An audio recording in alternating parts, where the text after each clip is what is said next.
मध्य प्रदेश कांग्रेस अध्यक्ष जीतू पटवारी आज अनूपपुर जिले के कोतमा और शहडोल जिले के दौरे पर थे। पहले देखिए कोतमा में क्या बोले पीसीसी चीफ पटवारी।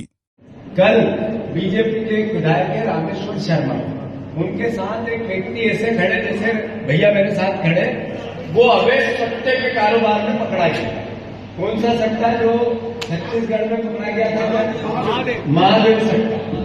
तो भारतीय जनता पार्टी और अवैध कारनामे एक दूसरे के पर्याय बने। उनके नेता आपकी सरकार उनको सुरक्षित करेगी। मैं आगाह करना चाहता हूं मुख्यमंत्री, चूंकि गृह मंत्री कई बार उठा चुका हूं ये बात, इस कोतमा की पावन धरती से कि नए बेटों का भविष्य आप एक तो नशे में कारोबार में, एक जुए सट्टे में और एक बिना काम से अलग अलग तरीके के अवैध धंधों में डाल के आपकी सरकार उनको गुमराह कर रही है, उनका भविष्य अंधकार में डाल रही है। इस पर सरकार जागे और कुछ भावी पीढ़ी के भविष्य के लिए सरकार अपनी मूल जो उसका दायित्व है वो निभाए। भैया मैं आपकी बात विधानसभा में उठवाऊंगा। हमारे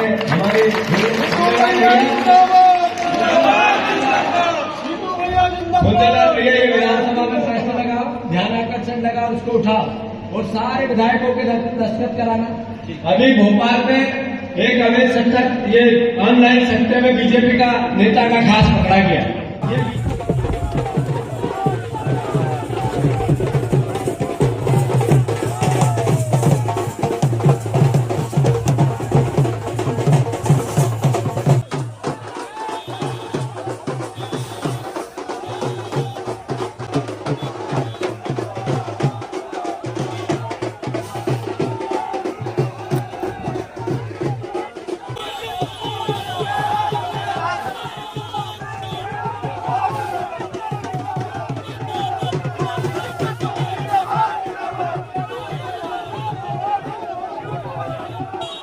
इस दौरान जीतू पटवारी ने भाजपा सरकार पर जोरदार हमला बोला। जीतू ने कहा कि सरकार ने जनता से किए गए वादों को पूरा नहीं किया है। महंगाई के मुद्दे पर बोलते हुए उन्होंने कहा कि गैस सिलेंडर की कीमतें 450 रुपए तक करने की बात कही थी, वो भी वादा पूरा नहीं हुए। किसानों की स्थिति पर चिंता जताते हुए उन्होंने कहा कि सरकार ने किसानों के हित में कोई ठोस कदम नहीं उठाया। पटवारी ने आदिवासी क्षेत्र के विकास को लेकर भी सरकार पर सवाल उठाए। उन्होंने कहा कि पेसा कानून के तहत आदिवासी क्षेत्रों के लिए 30% बजट का प्रावधान है, लेकिन इसका सही उपयोग नहीं हो रहा है। भ्रष्टाचार के मुद्दे पर बोलते हुए उन्होंने कहा कि पूर्व मंत्रियों और वर्तमान मंत्रियों की संपत्ति की जांच होनी चाहिए। उन्होंने एक मामले का जिक्र करते हुए बताया कि 300 करोड़ की संपत्ति पकड़ी गई, लेकिन कोई कार्रवाई नहीं हुई। वहीं आज गुरुवार को पीसीसी चीफ ने जिला मुख्यालय में प्रेस वार्ता की।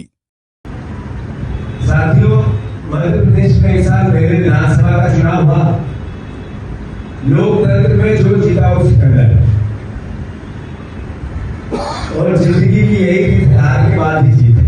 हमें विपक्ष की भूमिका में स्वाभाविक है कि लगातार भारतीय जनता पार्टी की जीत हो रही है, तो विपक्ष की भूमिका के साथ साथ संगठन को मजबूत करने की वकायदे को भी कांग्रेस पार्टी को काम करना चाहिए। थोड़ी दिशा में परिवर्तन लाना चाहिए और किस तरीके से हम पार्टी को मजबूत करें इसके लिए प्रयास करना चाहिए। इसी के संदर्भ में मेरे पूरे प्रदेश के विधानसभा आंदोलन है। मैं विधानसभा के कार्यकर्ताओं से चर्चा कर रहा हूँ और आगे की जो पार्टी की नीति है, रणनीति है, पार्टी का जो प्रोग्राम है, उससे अवगत करा। साथियों, चूंकि मैंने कहा कि भारतीय जनता पार्टी को सत्ता मिली है, उन्होंने संकल्प पत्र लिया था और कहा था 3100 धान के देंगे, 2700 जूट के देंगे, 3000 बहनों को देंगे। उन्होंने कहा था 450 का गैस सिलेंडर देंगे, 6000 की सोयाबीन खरीदेंगे, 2,500 नौकरियां देंगे। केवल इवेंट की सरकार है, केवल इवेंट की सरकार है। मैं समझता हूं कि इवेंट की सरकार है, ऐसे में हमारी भूमिका बढ़ जाती है। जो कहा एक भी पूरा नहीं किया। अभी शहडोल में इन्वेस्टर मीट हुई थी, 2.5 महीने हो गए, बजट बताया गया था या संख्या बताई गई थी हजारों करोड़, एक भी इन्वेस्ट ऐसा जो बिल्कुल आत्मविश्वास के साथ कह सके कि ये इन्वेस्टर, ये उद्योगपति आ रहा है, अभी पिछले समय से आज तक पता नहीं चला। सवाल ये है कि जो उद्योग लगे हैं उसकी सरकार की नीति है, मध्य प्रदेश की सरकार हमारी है।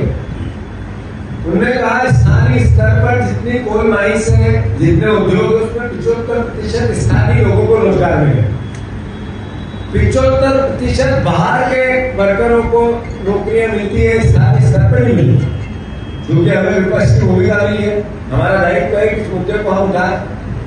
मैं शेड्यूल की इस पावन धरती से मोहन यादव जी को सारे जितने उद्योग में लगे हैं उनको आगाह करना चाहता हूं। उस मैनेजमेंट को भी इस बात के लिए एक तरह से सूचना देना चाहता हूं कि आप आने वाले 2 महीने में आपकी नीति सुधार, स्थानीय स्तर पर 75% रोजगार शासन की नीति है 2, अन्यथा 2 महीने बाद कांग्रेस पार्टी निर्णय लेगी कि सारी कोल माइंस पे जाके चेक करेगी और मैं खुद आऊंगा चेक कि कितने स्थानीय स्तर पर आप रोजगार दें। दूसरा, जो रोजगार दिए हैं उनकी जितनी सरकारी स्केल पे सैलरी होती है, रोजगारी होती है, रोज देते हैं, उसमें कितनी दी जा रही है और कितनी कम है, कितनी ज्यादा है, और बीच में किस तरीके के घपले और घोटाले सर्वविदित है, आए दिन अखबारों में हम पढ़ते हैं, उस पर भी सुधार होना चाहिए।